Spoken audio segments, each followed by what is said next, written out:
Hello everyone, তো আজ আমি বানাবো পনির রোল। তোমরা কারা কারা পনির রোল খেতে পছন্দ করো? তো আজকে আমি খুব তাড়াতাড়ি বানানোর চেষ্টা করব, আর তোমরাও দেখতে থাকো যে কেমন হচ্ছে লাস্ট পর্যন্ত।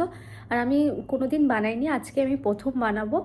তো তোমরাও দেখো, চলো আমি প্রথমেই ময়দা নিয়ে নিয়েছি এবং ময়দাতে দিয়ে দিলাম চিনি আর অল্প একটু লবণ।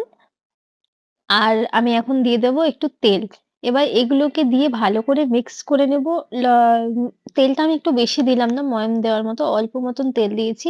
আর এটা মিক্স করার পর দেখো ভালো করে ডো একটা তৈরি করে লাস্টে আমি একটু তেল মাখিয়ে ১ ঘন্টার জন্য বা কিছুক্ষণের জন্য আমি রেস্টে ছেড়ে দিলাম এটাকে।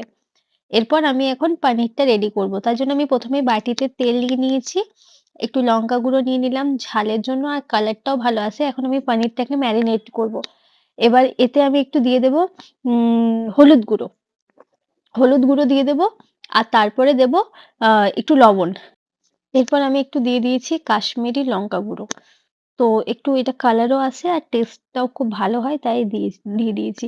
এবার এগুলোকে আমি মিক্স করে নেব। মিক্স করার পরে এতে আমি দিয়ে দেব পনিরটা। আর পনিরটা দিয়ে ভালো করে মাখিয়ে আমি কিছুক্ষণের জন্য পনিরটাকেও ছেড়ে দেব, যে ভালো করে ম্যারিনেট হয়ে যাবে। আর এদিকে পনিরটা যতক্ষণ ম্যারিনেট হচ্ছিল ততক্ষণে আমি সবজি কেটে নিয়েছি। এবার আমি কড়াইয়ে দিয়ে দিলাম তেল। তেল দিয়ে এটাকে ভালো করে ফ্রাই করব। রসুন, লঙ্কা আমি কেটে নিয়েছি সবজির মধ্যে। রসুন, পেঁয়াজ, লঙ্কা, টমেটো, ক্যাপসিকাম, গাজর। তো ১ম এ আমি গাজরটা দিয়ে হালকা ফ্রাই করে নিলাম। কিছুক্ষণ পরে আমি পেঁয়াজটা, টমেটোটা দিয়ে দিয়েছি। আর আমি সবজিগুলোকে বেশি ফ্রাই করব না। হালকার মধ্যেই রাখবো।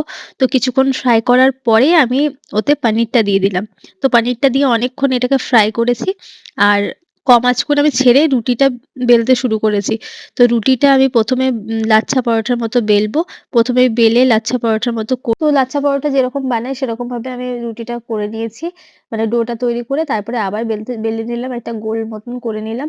বেলার পরে আমি এগুলো তাওয়াতে দিলাম। আর তাওয়াতে দেওয়ার পরে আমি দুদিক থেকে ভালো করে প্রেস করে সেঁকে নিলাম। যাতে একটুও কাঁচা না থাকে, ভালো করে মানে পেকে যায়। এবার দুদিক থেকে হয়ে যাওয়ার পরে আমি তেল দিয়ে ভালো করে দুদিকে উল্টে সেঁকে নিলাম। তারপরে আমি একটা কাগজের মধ্যে এটা রাখলাম। আর যেটা আমরা পনিরটা বানিয়ে রেখেছিলাম ওটা দিয়ে ফিল করে নিলাম পনিরটা। ফিল করার পরে পেঁয়াজ দিয়ে দিলাম উপর থেকে। শসা থাকলে শসা আমার কাছে ছিল, কিন্তু আমি ভুলে গেছিলাম দিতে। আর সস দিয়ে ভালো করে রোল করে নিলাম। আর আমার এখন পনির রোল রেডি হয়ে গেছে। তো দেখতে তো বেশ ভালোই হয়েছিল আর খেতে তো খুবই ভালো হয়েছিল। মানে আমি ভাবতেও পারিনি যে রেস্টুরেন্ট স্টাইল আমি বানিয়ে ফেলবো। তোমরা অবশ্য